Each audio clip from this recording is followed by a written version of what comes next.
The world of The Boys Gen V is just getting deeper and crazier, and I'm here to give you a quicker breakdown of Gen V Episode 7 titled Sick. Hey guys, welcome back to Fantasy Theory.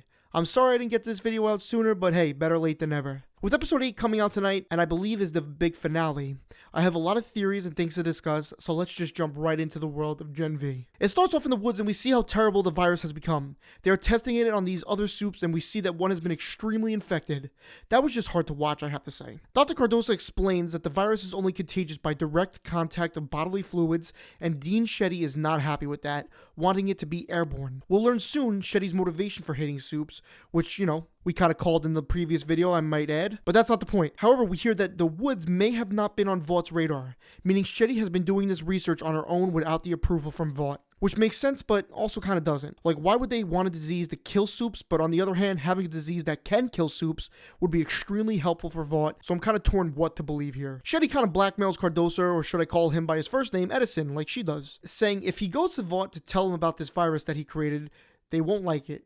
So basically, he's way too deep now to back out. Kate calls Shetty and lies to her saying she took her medication, but we get the sense that she is lying because of all the voices she hears. Considering now we, the viewer, now could hear that she hears everyone else's thoughts, so we kind of know the medicine isn't working because the medicine's supposed to stop the voices like we learned in the last episode. Kate sees the TV at the diner playing Cameron Coleman, who has been a very big news figure in the world of The Boys. Under the TV is Funko Pops of some of the Seven as well as a Homelander action figure, so I'm not really sure who the diner supports here considering there's Starlight Funkos and a Homelander action figure, and as we know in The Boys Season 3, they aren't really on good terms. Kate can hear all of their thoughts and knows none of them can trust her, rightfully so. And everyone is aware that she can hear their thoughts. The group decides to go to Shetty's house since she has a meeting in the city that day. When Jordan storms out, Marie goes to confront them. It's interesting to note this entire time Marie defends Kate. While Andre and Kate decide to go to Shetty's house, Jordan and Marie decide to go to her office since they have the key to it. Emma tells Sam to hide in her dorm room as she goes to a soup that will burn his blood-ridden clothes from his little puppet massacre. And as we know in classic TV formation, he will not stay in the room.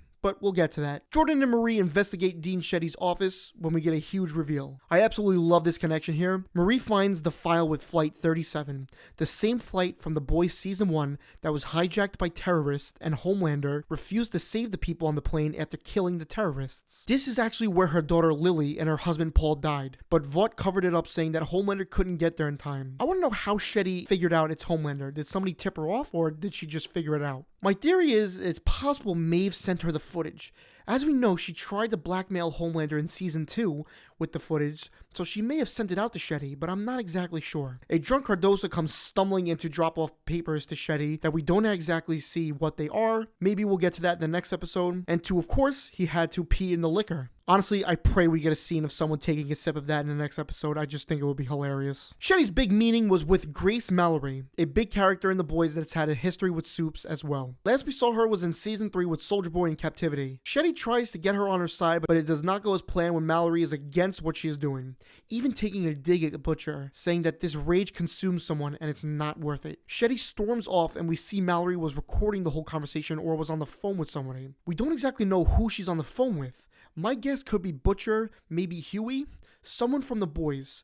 Butcher makes the most sense, but hell, it could even be Stan Edgar, unlikely allies that are coming together for a common goal. I just want to get that out there because we need more Giancarlo Esposito. You let me know who you think she was on the phone with. Sam doesn't listen to Emma and goes outside the dorm to a party that is of course randomly happening outside the dorm. He's actually having fun at the party, drinking beer, sledding, laughing, which we don't see Sam do often because of how bad his time in the woods has been. And then we get Rufus, probably the worst character in Gen V, I have to say. He manipulates Sam to go to a party and says Emma is there, which ends up being the Victoria Newman's interview. Over to Andre and Kate, we see Andre is mad at his dad for being Vaught's biatch, and he hasn't spoken to him since then. Polarity is on TV with Cameron Coleman when he starts to get sick and sees. All of the metal objects in the room start to break down because of obviously his powers are out of control. I wonder if he's been infected with the virus. As we see, it's not as bad as the other soups that got the virus, but hear me out. What if Kate did it? What if she found Polarity and told him to seize during the interview? I'm just throwing things out there, but it would be a way for her to be alone with Shetty. That's just a fantasy theory, though. Andre goes after his dad since the interview was happening on campus. Once they get into the ambulance, Andre tries to use his powers to counteract what his dad is doing, and that poor EMT just keeps getting hit with something. It's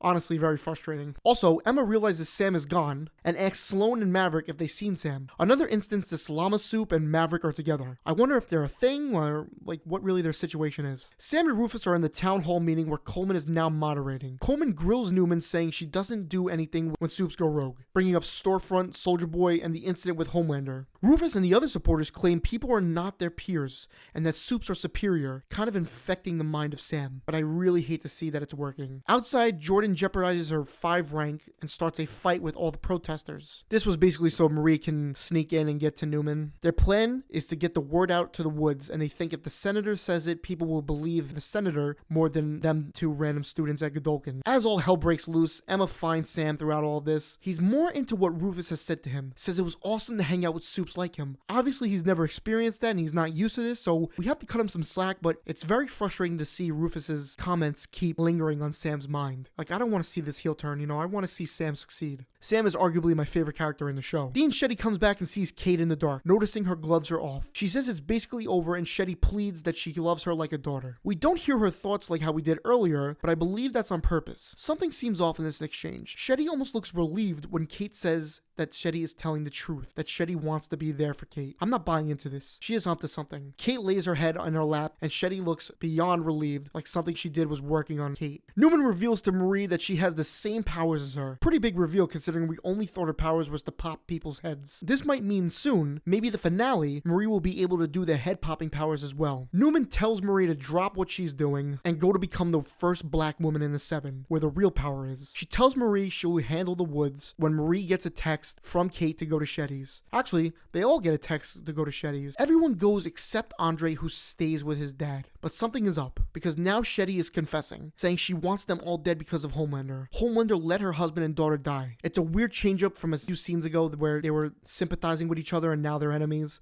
So something has to be up, like I said. Kate tells her it's time when she slices her throat and bleeds out in a similar way to Marie's mom. Marie having to relive this, Kate stops her from helping. And finally, the ending scene we saw coming. Cardosa meets with Newman and gives her the virus. After taking it and guaranteeing his safety, she looks at him, his nose starts to bleed, and boom, his head pops. And then she drives off to the song Heads Will Roll. Perfect song for this ending, I might add. Now I want to bring up the scene with Indira killing herself. Like I said, something isn't right.